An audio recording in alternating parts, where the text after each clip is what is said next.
Hey everybody. So it seems like there's a lot of people picking up guitar for the first time or getting back into the guitar after a long time. And, that was me just 5 years ago. So I thought it might be helpful to list some things I've learned in those 5 years that might be helpful to those people. Yeah, it might be helpful to be helpful. This is the kind of insight you can look forward to in this video. So number one, don't get caught up with specs. When you're looking at gear and you have maybe one guitar that you're playing and you know what you like about that guitar, what you don't like about that guitar, and you don't have a lot of experience playing a lot of different guitars, and you're buying online, especially during the pandemic, it can be tempting to look at specs on guitar as a guidepost. And they can be a guidepost. But the problem is we can treat them too rigidly and we can think they tell us more than they do. And the reality is specs don't tell you the whole picture. In fact, they don't tell you a lot at all. For example, think about it like food. You might know that you have pizza as one of your favorite foods, right? I mean, who doesn't like a good pizza? But just because you like a good pizza, or you might like pizza from a certain place, doesn't mean you're going to like pizza everywhere, right? If you go to some dive bar and they have pizza listed on the menu, that pizza probably isn't very good, right? Or if you go over to somebody's house and they say, hey, we're going to have pizza, and then you show up and they got Little Caesars, you might be disappointed when you had hoped for something better. Specs on a guitar are very much the same thing. You might have one guitar where it has a 7¼ inch radius, and maybe it has medium frets, and you think, well, I like that guitar, so this other guitar that has 7¼ radius and medium frets, I'll probably like it too. But maybe, that guitar's not set up well and your guitar is. Or maybe, you think, oh, well, I got a pretty chunky neck. Maybe I like that chunky neck. Or even you get the exact measurements of this one has, whatever depth at the nut and whatever depth at the 12th fret, and hey, mine says the same thing. I'll probably like that neck, right? Necks especially are very difficult because there's a lot of hand sanding involved in the shaping of a neck. Just because you have a certain neck that fits a certain description doesn't mean that other guitars that fit that same description, even if there's numbers involved, that you'll necessarily like it.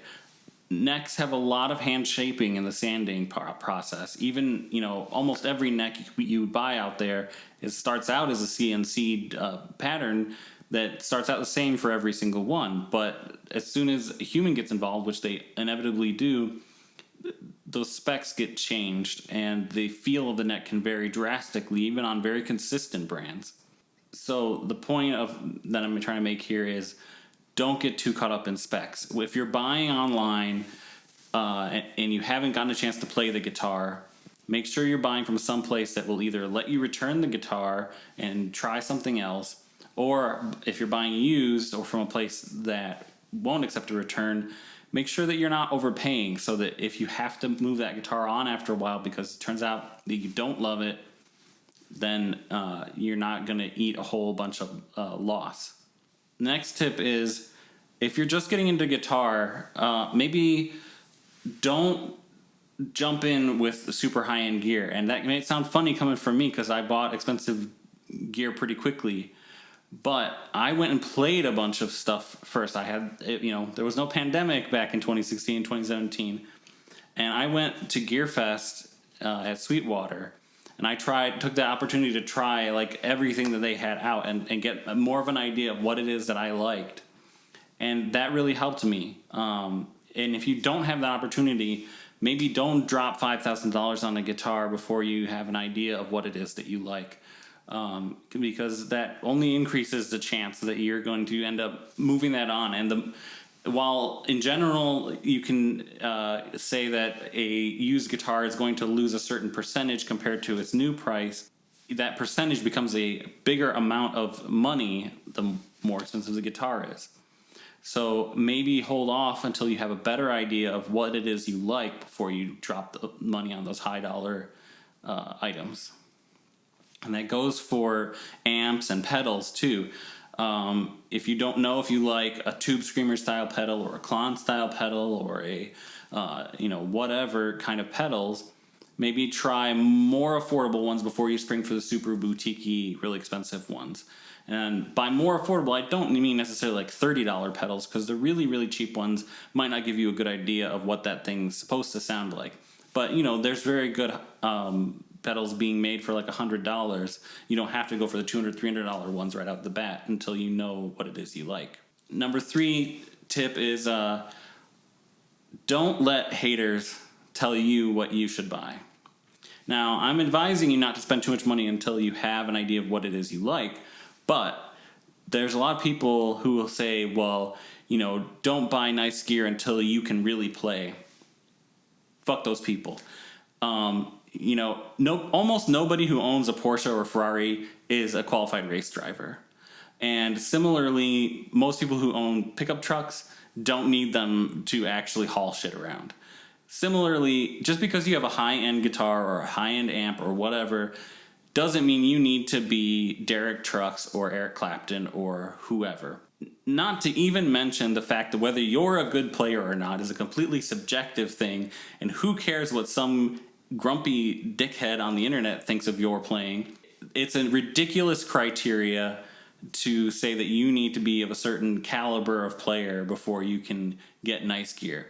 When you feel like you know what you like and you are ready to spend the money to get something nice and it makes you excited, go for it.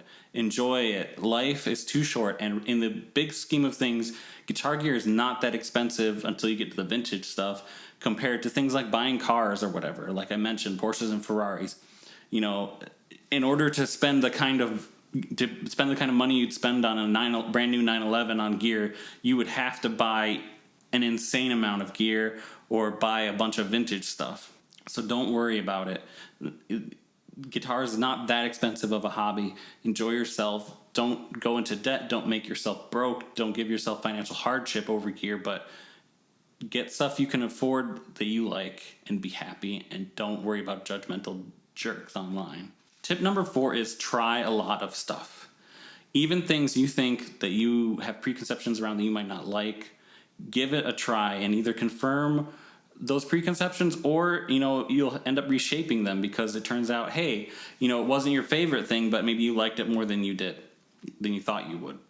This is true for pedals, amps, and guitars, any kind of gear, because you will learn, the more you experience, the more you'll learn what you like and what you don't like, and everything in between. Even things like picks and straps, you can find what it is that makes you happy and is comfortable for you. And especially with something like picks and strings, the importance of those can't be overstated, really, because they are what you are actually interacting with. Your hands are touching the strings and the picks mainly. The neck shape and the type of frets and the strings and the pick are like probably the most important things for your experience of playing the guitar. So definitely try a lot of things and find out what you like and what works for you. The last tip is use gear videos on YouTube for what they're actually good for.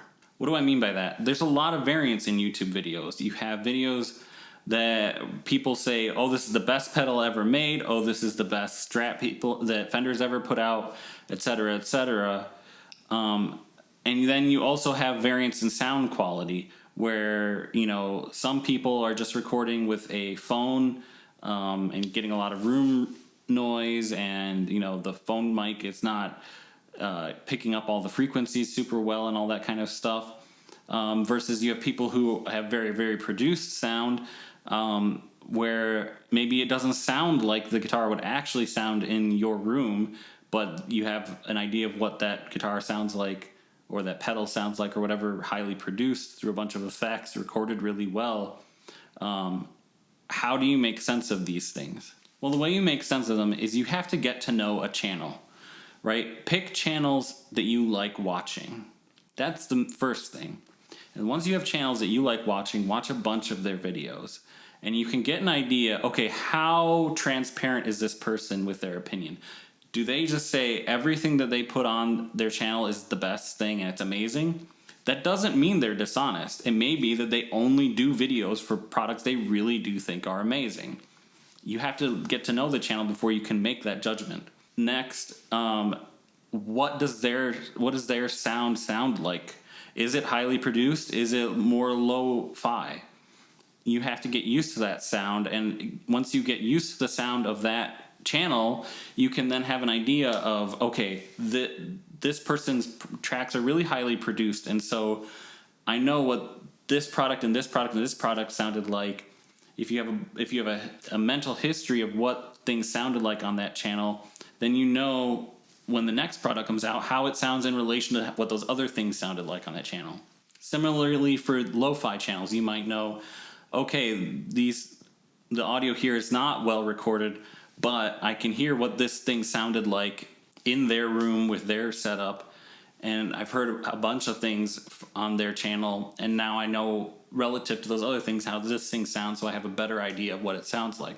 Experiencing gear through YouTube is never going to be a perfect thing, but it's still a lot better than just reading about gear. Where not only do you have to rely on someone else's experience and their setup, but then you have only their ability to describe that experience to you to go on. At least with videos, you can say, okay, I watch enough videos of this person channel to have an idea of what things sound like and how their opinions relate to my opinions, and how transparent they are about their experience, and how much their experience lines up with my own. And then off of that, you can then judge, okay, I think I can go with their opinion, and it's close enough to mine that if they love it, I'm going to love it. And the way that the stuff sounds on their channel sounds close enough to how I experience it in my room that I can trust the sound that they're getting to be a good representation of what I'll hear or not. But the only way to know those things is to experience the channel. So my advice, use YouTube gear videos for what they're good for, which is pick some channels you like, watch a bunch of their stuff, learn the channel, learn all the things I just mentioned, and then you'll be able to judge for yourself. I hope this video was helpful. I hope it finds the people that are getting back into guitar or getting into guitar for the first time welcome. It's wonderful. Don't let any haters you run into turn you away. Play for yourself, have fun.